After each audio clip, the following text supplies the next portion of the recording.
اعوذ باللہ من الشیطان اللعین الرجیم بسم اللہ الرحمن الرحیم قال اللہ سبحانہ فی القرآن الکریم بسم اللہ الرحمن الرحیم ام یحسدون الناس علی ما آتاہم اللہ من فضلہ۔ خالق کی کائنات ارشاد فرماتا ہے، یا وہ لوگ اس سے فضل کی وجہ سے حسد کرتے ہیں جو انہیں اللہ تعالیٰ نے عطا فرمایا ہے۔ حسد ایک ایسی چیز ہے کہ جس کی حاسد انسان اسی بیماری کے اندر ہی جلتا رہتا ہے اور اسی میں ختم ہو جاتا ہے۔ اس لیے اسلام کے اندر حسد کی بہت زیادہ مذمت کی گئی ہے، کیونکہ حسد کی وجہ سے دشمنیاں پیدا ہوتی ہیں، حسد کی وجہ سے قتل و غارت ہوتی ہے۔ اور حضرت امیر المومنین علیہ الصلوۃ والسلام ارشاد فرماتے ہیں کہ حاسد کو اس وقت سکون آتا ہے جس وقت دوسرے سے نعمت بھی چھن جاتی ہے، وہ دوسرے کی نعمت کو دیکھ کر جلتا ہے۔ اور ایک اور حدیث میں ہے، معصوم فرماتے ہیں کہ حاسد کی 3 علامتیں ہیں۔ جس وقت وہ کسی اپنے دوسرے بھائی سے غائب ہوتا ہے، یعنی پیٹھ پیچھے اس کی غیبت کرتا ہے، اور جس وقت منہ پر آتا ہے تو اس وقت اس کی چاپلوسی کرتا ہے، اور اس کی نعمت کے ہمیشہ زائل ہونے کے لیے خواہش مند رہتا ہے کہ اس سے نعمت چھن جائے۔ بہرحال اس کے بارے میں بہت زیادہ احادیث وارد ہوئی ہیں کہ حاسد انسان ایک انتہائی خطرناک ہوتا ہے۔ اہل بیت پیغمبر علیہ الصلوۃ والسلام کے بارے میں جو ہمیں تاریخ بتاتی ہے وہ یہ ہے کہ بنی ہاشم اور بنی امیہ کے درمیان جو بنیادی لڑائی اور بنیادی جھگڑا ہوا ہے، اس کی بنیاد بھی حسد پر ہی ہے۔ چونکہ جناب ہاشم ایک بہت بڑے سخی انسان تھے، اور امیہ یہ انتہائی کنجوس آدمی تھا، اور اگر کچھ نہ کچھ کسی کو دیتا بھی تھا تو وہ دکھاوے کی نیت سے ہی دیتا تھا۔ جناب ہاشم اللہ کی رضا کے لیے مال و دولت اللہ کے رستے میں، خصوصاً جو حاجی حضرات خانہ کعبے میں حج کرنے کے لیے آتے، ان کے لیے روٹی کا انتظام فرماتے۔ تو بہرحال ہاشم کا معنی ہی یہ ہوتا ہے کہ جو روٹی کو ٹکڑے کر کے گوشت میں ڈال کر وہ سرید سی بناتے تھے۔ ہاشم کا معنی یہی ہوتا ہے کہ وہ روٹی کو ٹکڑے کر کے گوشت میں ڈالنے والا۔ تو جناب ہاشم کی سخاوت دنیا کے کونے کونے پر مشہور تھی۔ جہاں جہاں سے حاجی آتے تھے واپس جاتے تو جناب ہاشم کی سخاوت کا تذکرہ کرتے، جبکہ امیہ اس سے جالس ہوتا تھا، اور وہ ہمیشہ سے جناب ہاشم کی تنقیص کے درپے ہوتا تھا کہ کسی طریقے سے جناب ہاشم کی تعریف اس کو سننے کا موقع نہ ملے، وہ اس طریقے سے جالس ہوتا تھا۔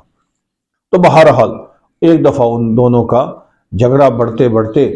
ایک شام کی کاہنہ عورت کے پاس فیصلہ چلا گیا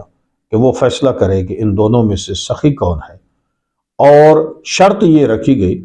کہ جس کے خلاف فیصلہ ہوگا وہ 1 سال کے لیے مکہ سے باہر چلا جائے گا، اور وہ 100 اونٹ بھی دوسری فریق کو دے گا۔ جبکہ کاہنہ عورت نے بھی جناب ہاشم کے حق میں فیصلہ کر دیا، اور امیہ کو 1 سال کے لیے مکہ سے بھی دور رہنا پڑا اور 100 اونٹ بھی دینا پڑے۔ جناب ہاشم کی سخاوت کا عالم دیکھیں کہ جناب ہاشم انہوں نے وہ 100 اونٹ لے کر وہ بھی ذبح کر کے اللہ کے راستے میں تقسیم کر دیے، حجاج کے درمیان تقسیم کر دیے۔ تو بہرحال کہنے کا مقصد یہ ہے کہ یہ حسد اتنی بری بیماری ہے کہ جس کی وجہ سے آج تک ہاشمیوں اور امویوں کے درمیان جنگ جاری ہے، اور میرا خیال ہے ابھی تک یہ ختم ہونے کا نام نہیں لے رہی۔ اس لیے مومنین کرام، یہ ایک ایسی بیماری ہے کہ جس کی وجہ سے انسان کی نسلیں ختم ہو جاتی ہیں، اور اس کی بیماری کی وجہ سے انسان کے خاندان تباہ ہو جاتے ہیں۔ اس لیے حسد یعنی دوسرے کی نعمت کو دیکھ کر جلتے رہنا، اس کی بجائے اگر انسان خالق کائنات پر توکل کرے، خدا پر بھروسہ کرے، خدا پر ایمان رکھے کہ وہ خدا کہ جس نے دوسرے کو عطا فرمایا ہے وہ اسے بھی عطا فرما سکتا ہے۔ لہذا خالق کائنات سے دعا کرنی چاہیے کہ میرے اللہ، اگر تو نے دوسروں کو نعمت عطا فرمائی ہے تو مجھے بھی نعمت عطا فرما، اور دوسروں کے حق میں دعا کرے۔ یہ ائمہ اہل بیت کا ایک پسندیدہ طریقہ ہے کہ جو چیز خود چاہتے ہو وہ دوسروں کے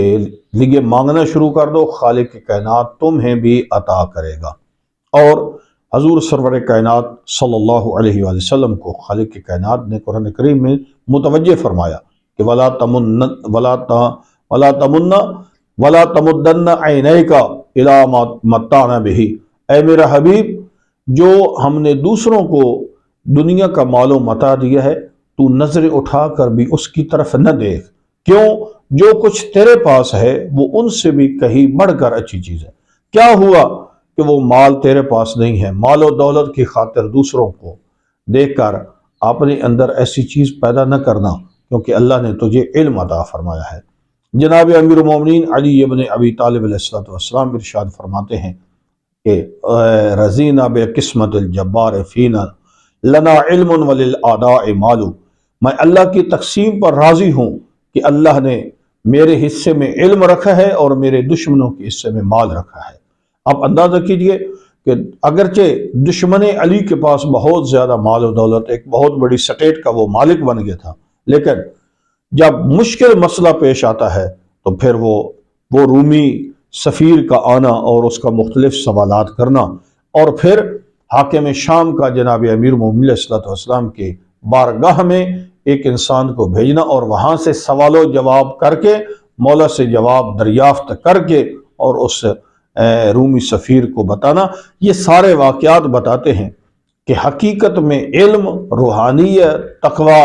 اور عمل کردار یہ علی کے پاس تھا، اگرچہ مال علی کے دشمن کے پاس تھا، لیکن علی نے کبھی بھی اس مال کی طرف نظر اٹھا کر نہیں دیکھا،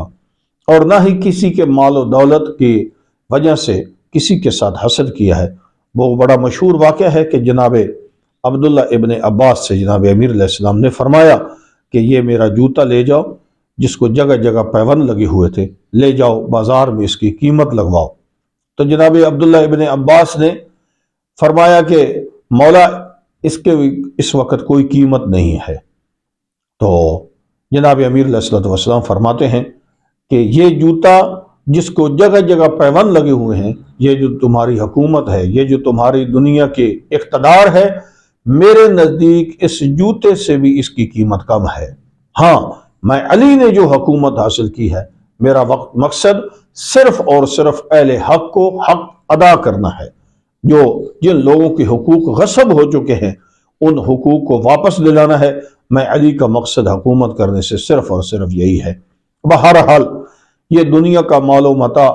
اس کی خاطر اپنے ایمان کو تباہ کر دینا، کیونکہ معصوم کی حدیث ہے کہ حسد ایمان کو اس طرح کھا جاتا ہے کہ جس طرح خشک لکڑی کو آگ کھا جاتی ہے۔ اس لیے دنیا کی دولت کی خاطر، دنیا کے مال کی خاطر اور دنیا کے چند یہ 2-4 آدمی کسی کے پاس بیٹھ جاتے ہیں تو دوسرے کے ذہن میں حسد پیدا ہو جائے؟ نہیں، ہرگز نہیں۔ اسی حسد نے بڑی ہی انسانیت کو تباہ کر دیا ہے۔ خدا پر بھروسہ کرنا چاہیے، تو انشاءاللہ اگر خدا پر بھروسہ کیا جائے تو جو خدا اس کو عطا کر سکتا ہے وہ ہمیں بھی عطا کر سکتا ہے۔